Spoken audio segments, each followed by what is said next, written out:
So, ano masasabi nyo sa kasal ni Ate Cookie? Hindi kami. Yung masasabi ko, kasi, alam mo yun, yung kasal ni Ate Cookie, sila ni Kuya Pao. Then, ayun, kinasal sila dito sa kasalan ko. Kaya, alam mo yun, nakakayak lang kasi nung sa event na to, itong wedding nila, dun talaga nangyari yung wedding and wala, sobrang naka-inspire lang yung wedding nila kasi yun, kinasal sila and ayun, sobrang thankful ako na nandito ako sa wedding kasi na-witness ko yung kasal. Ayun nga, sa sinabi niya, di ba? Alam mo yun, remarkable kasi nga, di ba? Nandito sila ate ko at Kuya Pao, pinasal sila. Then, ito, grabe lang kasi yung opportunity na nangyari yung kasal dito sa may kasalan. Yun yung nag-resonate sa akin. Tapos, yung event na, pagkatas ng event, na dito ginanap yung event. Ako lang, grabe talaga. Kasi itong wedding nila ate ko, ikakasal sila. Pag ikakasal may wedding. Tapos lang, grabe di ko talaga makakalimutan tong araw na to. Katulad nung nangyari kanina. Kinasal sila. Oo, yun. Saka yung pagkain. Yun nga yung sabi niya nakakaiyak. Grabe lang yung pagkain. Nung nakita ko, naiyak talaga ako. Kasi, konti lang yung rice. Konti lang. Actually, konti na siya. Pero ang dami ng ulam. Kamusta naman yung relationship niya with Ate Cookie? Uy! Uy! My God! Diyan ka pala ba? Ano? May tanong lang sila. Kamusta yung relationship niya ni Ate Cookie? Ay, ayun yung sinabi nila kanina sa kasal. Kasi iba kasing relationship mo pag nasa kasal ka, di ba? So, parang iba yung feeling pag nasa kasal ka. Kasi iba eh. Iba yung relationship mo eh. Kung kakasal ka. Kaya pag sinabi mo kasal, you're in a relationship. Diba? So, yun. Tsaka kakaiba lang yung relationship ko kay Ate Koy. Dahil sa kasal. Dahil sa kasal. Talagang nag-resonate din bro, nag-resonate yung heart ko bro. Nag-resonate yung heart ko. Kaya kakaiba yung relationship namin ngayon natin. Ako, relationship ko ate mo. Kasi alam mo yun, di ba? Yung relationship galing siyang, it's a combination of two words, relation and ship.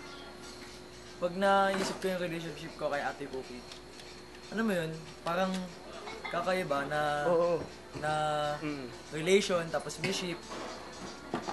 Kakaiba eh. Natutuwa lang talaga ako kasi grabe. hindi ko siya ma-explain eh. As in talaga, relation tsaka ship.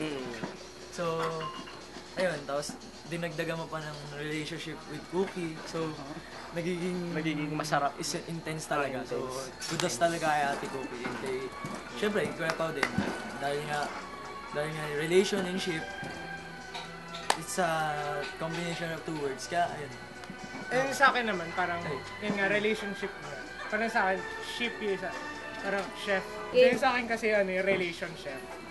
Parang, kasi yung nangyari, meron kami relationship ni Ate Cookie and dito sa kasal nila, merong chef. Sobrang gustong-gusto ko yung mga foods dito. Lalo na, yan, may mga chef. Kaya yung mas na-build yung relationship natin. Wow. Dahil sa... Nice. Relationship. Ano siya, hindi siya two words bro. Ano? Kasi relay is relation. Oh. Kasi yung sa relay, grabe na yung pagkakaano sa program, di ba? Pag-relay nila sa mga Wow. ayun. Ship is relay. Grabe, di ba? Relay. Pagka-relay, Na-relate talaga. Na-relate talaga. May balak na rin ba kayo magpakasal?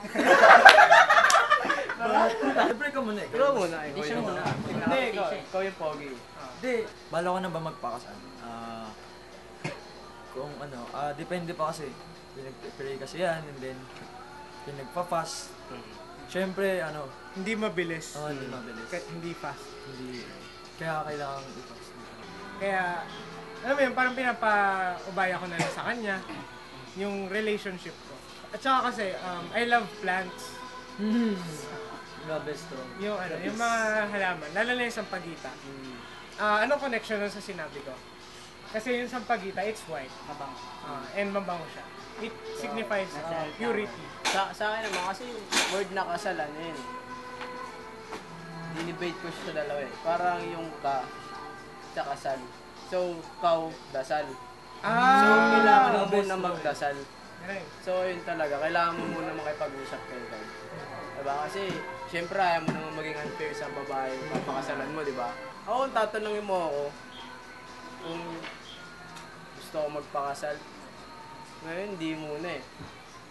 Kasi, may mga plans din sa akin si God. Tulad ng gumamela, bro. Gumamela symbolize gumagaan. So, ayun. So, yung pangalan ng pwede kong pakasalan kung gusto ko manipag-pray, si Mela. So, gumaan Si Mela. ako kay Mela. Kasi may plan sa akin si God. Kaya gusto ko rin ng mga halaman. Kung tatanungin niyo ako kung gusto ko na magpakasal, ayoko muna eh. Kasi actually nalilito ako eh. Kasi yun nga, sobrang, di ba, pogi natin, ganun. Chickser kasi ang dating namin. Tama. So ayun na. Eto, Plants. Oh, plants. Oh, wow. Galing. eto ang plants. Di ba, anong plant to? Grass.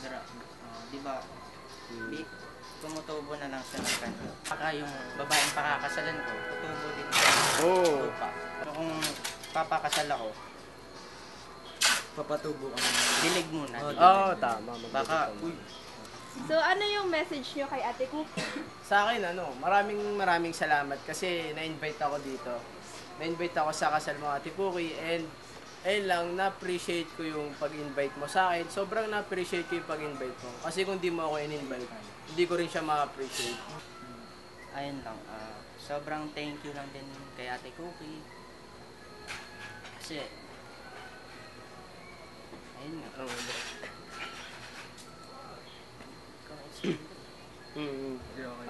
Okay lang, bro.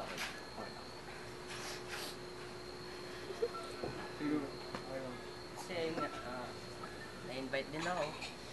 Kung di ako na-invite, wala ako dito. Tapos, pag wala ako dito, hindi ako na-invite. Si ate ko is such a wonderful lady and a blessing. Yun. Ako, thankful lang talaga ako kasi kinasal na siya. And then after all of this time, grabe na sobrang life-changing nung kasal niya. More than the activity itself and the event itself, I discovered that Ate Cookie is such a wonderful lady. And in that wonderful experience, I really realized that God has a wonderful plans for me. Si Ate Cookie kasi sobrang close sa akin talaga. Yung relationship namin is parang ilaw. Kasi, alam mo yun, pag nagkikita ka namin, nila, I love. Thank you very much, ate.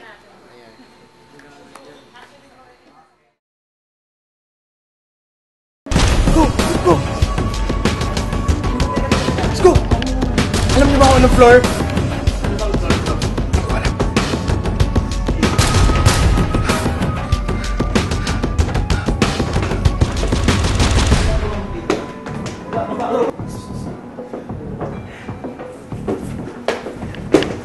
Move! Pasok!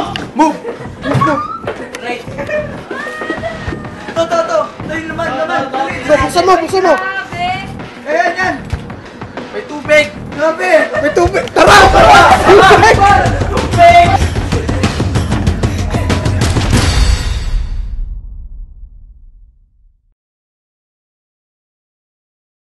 Akin si God. Tulad ng gumamela, bro. Isa pa! May plans din sa akin. Walang tatawa. Ito. Dito ginanap yung event. Kaya sobrang ano lang eh. Sobrang nakaka-overwhelm na talaga. Kaya Retake lang. Na-invite din ako. Tapos, Ganda naman eh. Galing! Ayun na yung momentum. hindi ako na-invite. Ano simula? Wala rin ako dito. Kasi, wala rin ako. Kung wala rin ako dito. Thank you very much, ate. And that's the end of the interview. Natibay!